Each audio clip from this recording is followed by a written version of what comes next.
What if I told you that right now, at this very moment, millions of teenagers around the world are falling in love, but not with people, not with friends, not with classmates, not even with celebrities. They're falling in love with AI.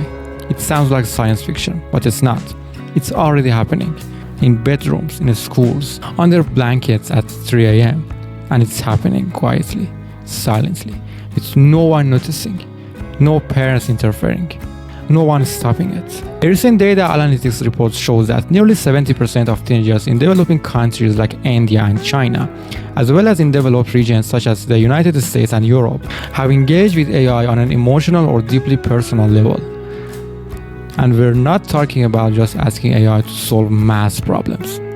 We're talking about teens sharing secrets with AI, flirting with it, spending hours chatting with it, even role-playing entire relationships. The AI listens, it replies instantly, it never judges, it always understands. For the lonely teenagers in a hyper-digital world, this feels like love. The scariest part is it's not real, it's not mutual, and it's not safe. This isn't just another tech trend. This is the beginning of something that could reshape the way an entire generation experiences love, trust, and connection.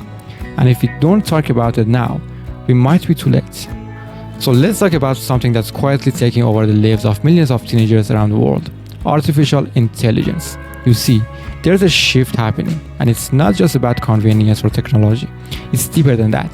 Teenagers are falling in love with AI. This isn't a sci-fi romance where humans and machines start dating. I'm talking about emotional attachments.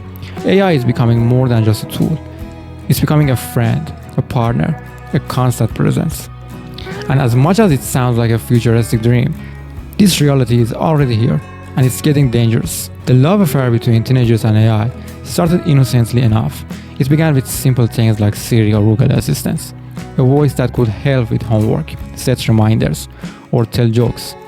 It was convenient, and it was easy. But then, things started to evolve.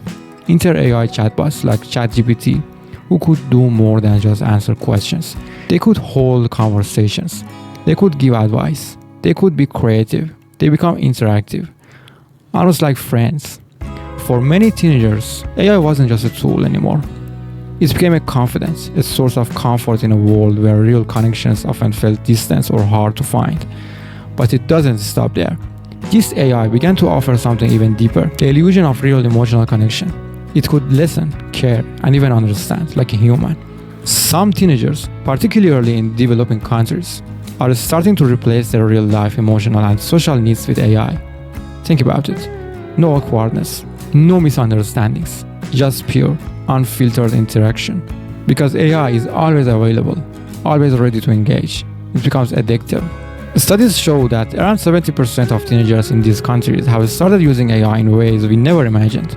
They chat with AI as if it's a personal companion, and even seek emotional support from it. It's like having a best friend who never judges you, never leaves you, and always has the answer you want to hear. But here's where it gets dangerous. When a teenager starts to rely on an AI for emotional support and validation, real human connections start to fade. Emotional dependency on an AI can lead to isolation, an inability to form meaningful relationships with people. AI doesn't experience true human emotions. It doesn't understand the depths of human pain, joy, or connection. But for a teenager who's struggling with self-esteem or loneliness, AI might be the easiest option. So what happens when AI becomes your emotional anchor? You stop learning how to manage relationships with real people. You stop practicing empathy. You stop navigating the messy but rewarding challenges of human connection. It becomes like a drug, easy to get, always available, but with serious consequences. We've talked a lot about emotional connections, but there's another factor here that makes this situation even more dangerous: dopamine. Dopamine is the chemical in our brain that makes us feel good when we get a reward. It's the driving force behind addiction, whether it's social media likes, video games, or even junk food. And AI, with its instant gratification, is a master at triggering dopamine responses. Every time a teenager gets a response from AI, it's a small hit of dopamine. It feels good, it feels rewarding, and because AI is always available, that dopamine cycle keeps going, creating a loop. The more they interact with AI, the more they crave it. They get hooked, and before they know it, they are addicted to the validation, the answers, the constant interaction, without even realizing the damage it's doing to their brain. The more time a teenager spends interacting with AI, the less time they spend developing real human relationships. This might not seem like a huge deal at first, but as they grow older, it becomes more problematic. Human relationships require effort, patience, and sometimes conflict, but AI doesn't require any of that. It's always smooth, always calm, always positive. And while that sounds great in theory, it creates an unrealistic expectations of how relationships work in the real world. When teenagers start to learn on AI for emotional support, they are essentially missing out on the opportunity to practice important life skills like empathy, conflict resolution, and effective communication. These are skills that are critical for building strong, lasting relationships, and without them, real-life relationships can suffer. Another troubling consequence of teenagers getting too close to AI is social isolation. When a teenager spends all their time talking to an AI, they're not engaging with people in the real world. The more isolated they become, the more they might turn to AI for companionship. This cycle can lead to depression and anxiety and an overall sense of loneliness. The more they interact with AI, the more disconnected they feel from others. So what does this mean for the future? If this trend continues, we're looking at a future where emotional connections are not formed in the traditional sense with friends, family, and partners, but with machines. And while AI can stimulate human-like interactions, it will never replace the depths of real relationships. The real risk here is that teenagers might grow up believing that AI can fulfill their emotional needs. And when they reach adulthood, they might find themselves unable to form healthy, meaningful relationships because they never learned how.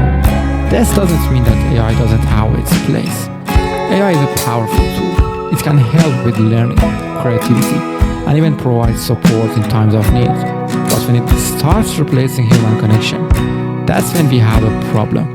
It's time to start talking about how we can use AI responsibly and how we can teach the next generation the importance of real human relationships.